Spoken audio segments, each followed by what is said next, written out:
तो दूसरा क्वेश्चन अपना यह है कि निम्न संख्याएं स्पष्ट रूप से पूर्ण वर्ग संख्याएं नहीं है।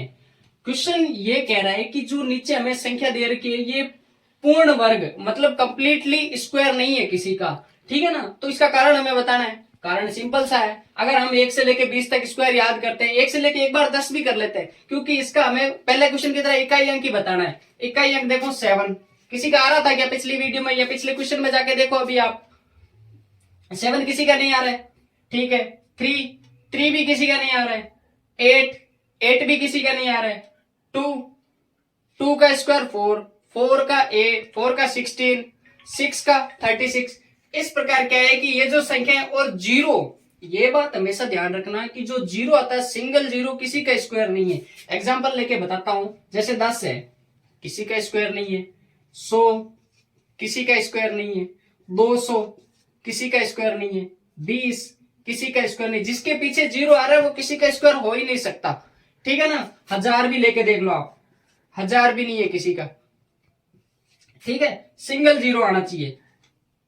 अब कोई कहेंगे ये 10 100 है, ये स्क्वायर है 10 का, हाँ मानता हूं, लेकिन सिंगल जीरो। अब ये देखो कुछ संख्या इसमें है और कुछ नहीं है, जैसे 8 है, यहां तक मैंने बता दिया 2। अब ये जीरो यहाँ पे 6400 है, तो इसको हम निकाल के तरीका देखते हैं। अब आप कहोगे सर आप बार बार यही कह रहे हो इकाई अंक क्या है। अब मैं आपको निकाल के तरीका भी बताता हूँ। तरीका देखो क्या है कि कोई भी डिजिट निकालते हैं, 6400 है, ठीक है ना। निकाल के बताता हूं, 64000। अब इसको निकालने का जो तरीका है उस तरीकों को नाम है अभाज्य गुणनखंड। इंग्लिश में बोलते हैं प्राइम फैक्टराइजेशन मेथड। अब देखो स्मॉलेस्ट नंबर हमारा होना चाहिए 2। 2 को 6 में कितनी बार गया 3 बार, 4 कितनी बार गया 2 बार, और 3 जीरो को एज इट इज उतार दो। 2 से करो फिर 32 का आधा कितना होता है 16, और ये 3 जीरो। 2 से फिर करो 16 का आधा 8, और ये 3 जीरो। 2 से करो 8 का आधा 4, और ये 3 जीरो। 2 से करो 4 का आधा 2, 3 जीरो। 2 से करो ये 1, और ये 3 जीरो। 1000 आ गया। 1000 का देखो कितना होगा 500। 500 का आधा 250, 250 का आधा 125।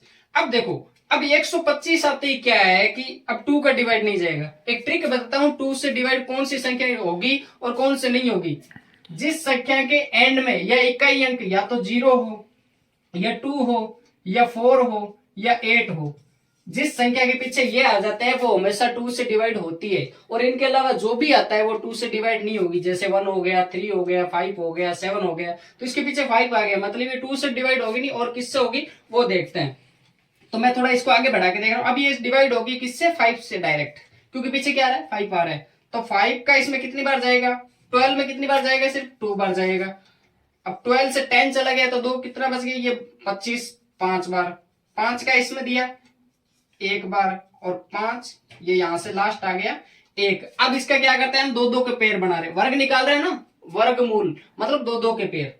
ये रहे, ये रहे, ये रहे, ये रहे, ये रहे।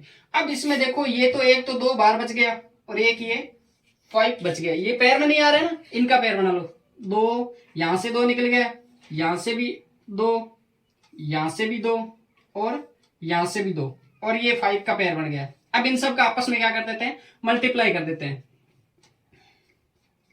मल्टीप्लाई ढंग से करते हैं। एक बार देखो कितनी बार है 2, 1 2 3 4, 4 बार है ना। तो 2 2 2 2, और एक क्या है 5 है। तो इसको एक बार रफ करते हैं। 2 2 जा 4, 4 2 जा 8, 8 2 जा 16, 16 5 जा 80, 80 तो आ रहा है, लेकिन अंदर क्या बच गया 2 और 5, 2 और 5 यानी 80√10। तो ऐसी संख्याएं आती है वो प्रॉपर क्या है होती नहीं है वर्ग। तो इस प्रकार मैंने आपको बता दिया कि कैसे हम इसका स्क्वायर रूट निकाल सकते हैं। रूट मतलब इसका हमें वर्ग किसका है ये वो बताना होता है। तो अब थर्ड क्वेश्चन देखते हैं। अब आप इसको आराम से चेक करके देख सकते हो कौन सी स्क्वायर है कौन सी स्क्वायर नहीं है। कारण भी बता दिया क्योंकि इसके इकाई क्या है स्टार्टिंग में या तो वो संख्या आ रही है जो किसी का डिवाइड, वो संख्या आ रही है जो किसी का डिवाइड स्क्वायर है ही नहीं।